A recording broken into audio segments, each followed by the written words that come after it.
Lesson 5.3, we're going to look at comparing ratios. So the question is going to be, how can you compare ratios to solve a problem? So we look at this. Scott is making a snack mix using almonds and raisins.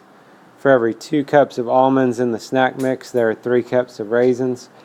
Ariel is making a snack mix that has 3 cups of almonds for every 5 cups of sunflower seeds. If Scott and Ariel each use 6 cups of almonds to make a batch of snack mix, who will make a larger batch? So they did something kind of nice here of drawing a picture out. If we didn't have a picture drawn out, we could draw one ourselves, kind of sketching out, maybe some little bowls or rectangles representing our cups of almonds and raisins. It doesn't have to be anything fancy. Even, just something simple like for Scott's, just having, almonds, and then 3 raisins. Okay, something like that would be sufficient just to kind of help us visualize a little bit what's happening. So on this problem, if they're each using 6 cups of almonds, the question is who's going to make a larger batch? Well, so for Scott, he's got 2 cups of almonds and 3 cups of raisins.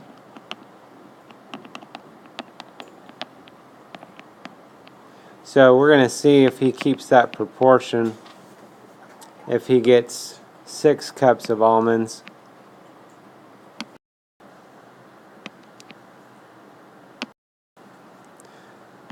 so we're going from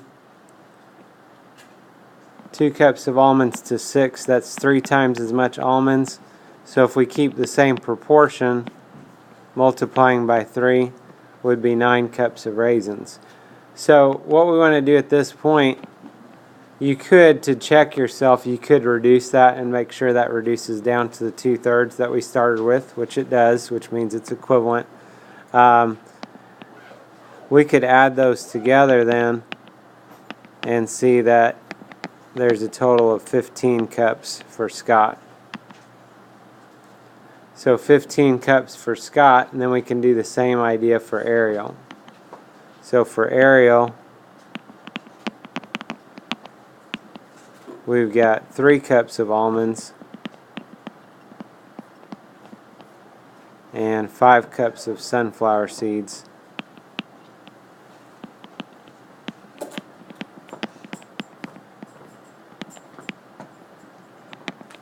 So again, if we're trying to go to 6 cups of almonds,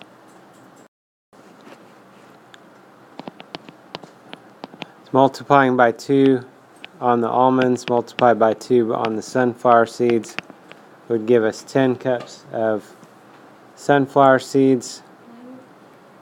And then again, we can add those together, so we've got 6 plus 10, which would mean a total of 16 cups.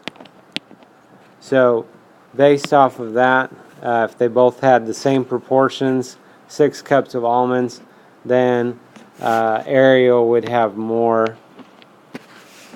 She would have a larger batch. You can't just look at this problem. You can't just look at the pictures and say, well, there's more bowls for Ariel, so she's going to have more. We can't necessarily tell that, okay? Because, for example, if she would have had 1 less of these cups of sunflower seeds, she has more cups there, but that she actually would end up having less in her batch than Scott in that case. So we always have to work out our proportion and figure out exactly how much there is altogether before we make an assumption of who would have more. Example 1, Dustin had 3 hits for every 8 at-bats. Adrian had 4 hits for every 10 at-bats. Who has the better hits to at-bats ratio? So hits to at-bats ratio, we could write these as fractions, would be one option. 3 out of 8, 4 out of 10. What the book's doing, they are making tables, and then they're keeping going with the tables until they get to where they have the same number of at-bats. Once they have the same number of at-bats, then you can compare who had more hits at that point. Another way we could do this, just looking at the fractions, we could just try with these fractions, try and get a common denominator. So with 8 and 40, what would be a common denominator? I'm sorry, with 8 and 10, what would be a common denominator? 40, yeah. So what would we need to multiply 8 by to get to 40? Would be times 5, good. Multiply numerator and the denominator by that. Would be 15/40. And then 4/10, multiply each of those by 4. And that would be 16/40. So that means Adrian had 16 hits out of 40 at-bats. Dustin had 15 hits out of 40 at-bats. So Adrian would have more hits for the number of at-bats. A lot of times, rather than a hits to at-bat ratio, we talk about a batting average. So batting average in baseball, if you're not familiar, what you can do to find a batting average is just take the number of hits divided by the number of at-bats. So if we did that for Dustin, if you work that out, it actually comes up to, as they say, 375 batting average. Adrian is 4 out of 10. That's 4/10, which actually we could just write as 4/10 as a decimal, and then add a couple zeros on. He's batting 400. So they both have pretty good batting averages here, it looks like.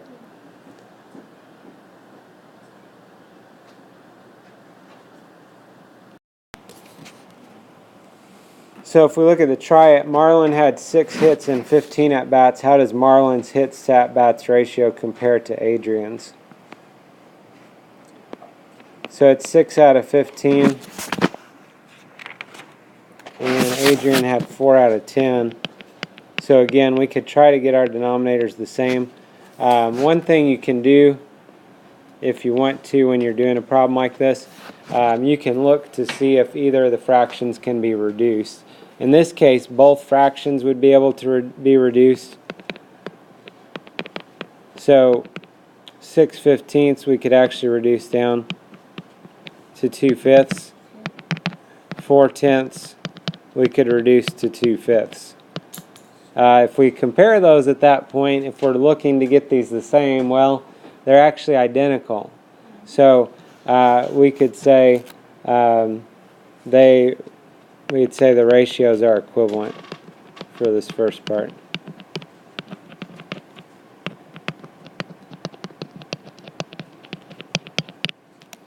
Okay, and then the convince me, who would you expect to have more hits in a game, Marlon or Dustin?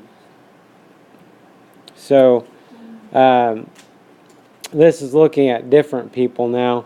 This was Marlon was the 6 out of 15, which is 2/5. Notice that was exactly the same as Adrian's. Adrian would be higher than Dustin, so Marlon would be higher than Dustin as well. Marlon would be expected to get more hits here as well. Look at example 2. Due to compatibility and size restrictions, only certain types of fish can live together in an aquarium. If there are 15 mollies in each tank, with the ratios shown at the right, which tank has more fish? So 15 mollies in each tank. The book did a table. If you want to do a table, that's fine. We know 4 guppies for 5 mollies. We know we're trying to get to 15 mollies. So we could just also look for a pattern. Going from 5 to 15 would be multiplying by 3. Good. So 4 times 3 would be 12. Okay. So notice that's coming up with the same thing the book had. And then we could do the same thing for the other one. Same idea. We've got 2 for 3. We're trying to get to 15 mollies. So 3 times 5 to get 15. So 2 times 5 would be 10. And then the question is, which one has more fish? Well, the one has 12 guppies and 15 mollies. That's a total of 27 if you add the 12 and 15 together.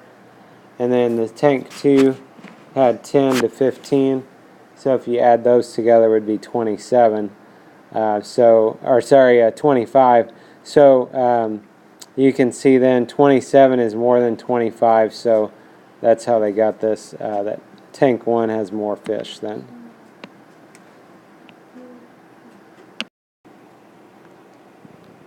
So on the try it, tank 3 has a ratio of 3 guppies for every 4 angelfish.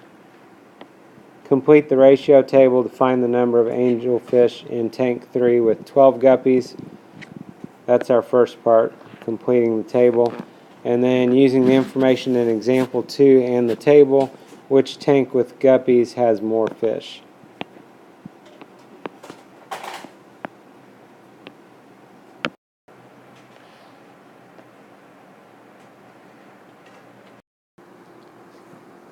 So for finishing out our table, if we just continue adding 3 more guppies each time, would be 6, 9, and 12. And then similar idea with the angelfish. We add, for every 3 guppies we need to add 4 angelfish. So our angelfish numbers should be 8, 12, and 16 would be our new numbers. Good. Okay. So if we look at this, find the number of angelfish in tank 3 with 12 guppies. So 12 guppies, that would be the 16 angelfish.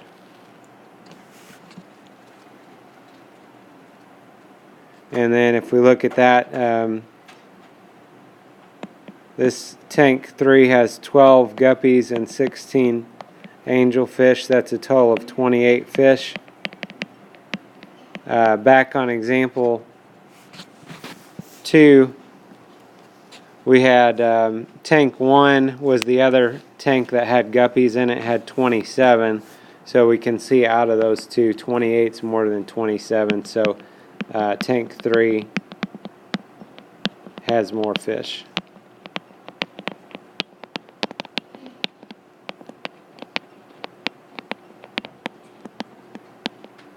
Out of the ones with guppies.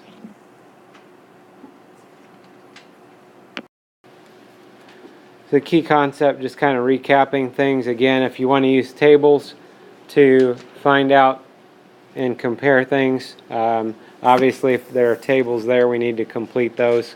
If there are not tables, we can try to get common denominators in other ways like we talked about to figure out which ratio is bigger. So look at the do you know how, number 4. To make plaster, Kevin mixes 3 cups of water with 4 pounds of plaster powder. Complete the ratio table, and then how much water will Kevin mix with 20 pounds of powder? So again, we're just going to continue our pattern here. Every time we add 4 pounds of powder, we're going to add another 3 cups of water. So water, we would have 3, 6, 9, 12, and 15. And then the powder, we got already 4, 8, 12. We just keep adding 4 there. Would be 16 and 20. So then to answer their question, how much water for 20 pounds of powder, we could say he would need 15 cups of water.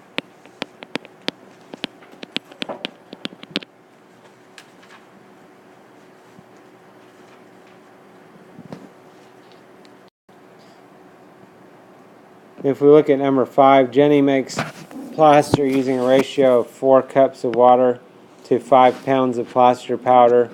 Whose plaster recipe uses more water? So we can just continue filling out the table here. This time we're adding 4 cups of water each time, so 4, 8, 12, 16, if we just keep adding 4 here. And then for the powder, we're going to keep adding 5 cups of water. So this would be 5, 10, 15, 20. And then once we get that filled in, we can just compare. Actually, those last columns match up with each other. For the first one, we had 15 cups of water for 20 pounds of powder. This one, we've got 16 cups of water for 20 pounds of powder. So which one uses more water would be Jenny's. So we could say Jenny uses more water.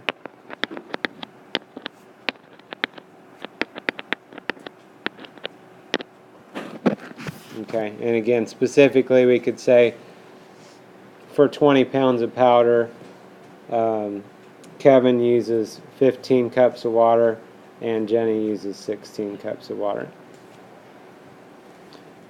And then number 6 actually is kind of a reverse question.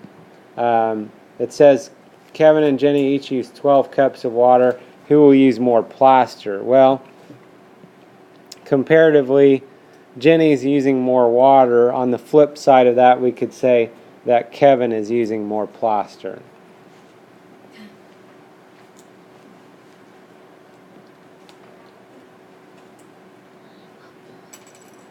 And you can actually just go back to your tables again to verify that. 12 cups of water. Jenny uses 15 pounds of powder. 12 cups of water. Kevin used 16 pounds of powder.